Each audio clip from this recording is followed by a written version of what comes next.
Obito এখন নিজের ভুলগুলো খুব ভালোভাবে বুঝতে পেরেছে। সে ঠিক করে যে এই যুদ্ধে যতগুলো সিনোবি মারা গেছে মাদারা রিনেগান ইউজ করে সে সবাইকে আবার জীবিত ফিরিয়ে আনবে, যেমনটা নাগাটো করেছিল। কিন্তু এখানেই আমরা পুরো নারুতো অ্যানিমের সবচেয়ে বাজে প্লট টুইস্ট দেখতে পাই, ব্ল্যাক জেটসুর এন্ট্রি। ব্ল্যাক জেটসু ওবিতোর বডিকে কন্ট্রোল করে ফেলে। ওবিটো বুঝে যায় যে তার এখন কিছুই করার নেই, এজন্য সে বাকি সবাইকে বলে তার রিনেগানকে ডিস্ট্রয় করে দিতে, কারণ এই রিনেগান ডিস্ট্রয় না হলে মাদারা এটাকে নিয়ে আরো বেশি পাওয়ারফুল হয়ে যাবে, তখন মাদারাকে একদমই থামানো যাবে না। ওবিতোর কথা শুনে মিনাতো ওবিতো রিনেগানকে ডিস্ট্রয় করতেই যাচ্ছিল।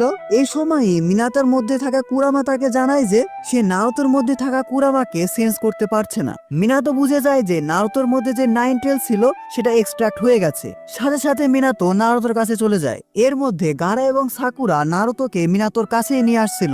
মিনাতো এখানে তার মধ্যে যে 9 টেলস এর চাকরা ছিল সেটা নারুতোর মধ্যে সিল করে দেয় আর নারুতোকে কোনোভাবে বাঁচিয়ে নেয়। এসবের মধ্যে আবার মাদারার এন্ট্রি হয়ে যায়। আর এরপরে আমরা পুরো নারুতো অ্যানিমের one of the best fight দেখতে পেয়েছিলাম, 8 inner gate Might Guy versus 10 tail jinchuriki Madara. যাই হোক, মাদারা ইজ মাদারা।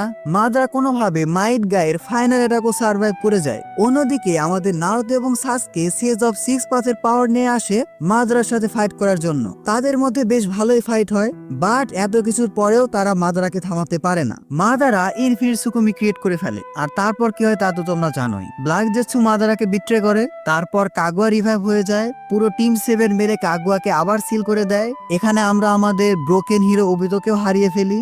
ওবিতো আবারও নারুতো এবং কাকাশিকে বাঁচানোর জন্য নিজেকেই স্যাক্রিফাইস করে ফেলে। যাই হোক, আমরা আমাদের স্টোরির একদম শেষ পর্যায়ে চলে এসেছি। সবার শেষে আমাদের হাগোরো মোৎসুৎসুকির এন্ট্রি হয়। সে প্রথমত কাগুয়া ডাইমেনশন থেকে সবাইকে বের করে আনে, দ্বিতীয়ত যত রকমের ইমপিওর সিল্ড সোল থাকে সবগুলোকে ফ্রি করে দেয়। আর এসবের মধ্যে যেহেতু মিনাতোর সোলও সিল ছিল, এজন্য মিনাতোর সোলও এখন একদম ফ্রি হয়ে যায়। এবং আমরা শেষবারের মতো নারুতো এবং মিনাতোর মধ্যে একটা কনভারসেশন দেখতে পাই। ভাই রে ভাই, এটা এত বেশি ইমোশনাল ছিল যে আমার এখনো মনে আছে, আমি একদম কেঁদেই ফেলেছিলাম। মিনাতো যখন নারুতোকে হ্যাপি বার্থডে বলে, ভাই রে ভাই।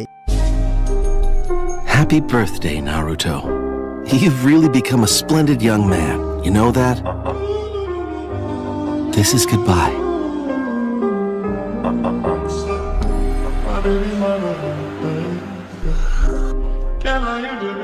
Tell her not to worry. I'm eating properly. Lots of different stuff. I'm not picky.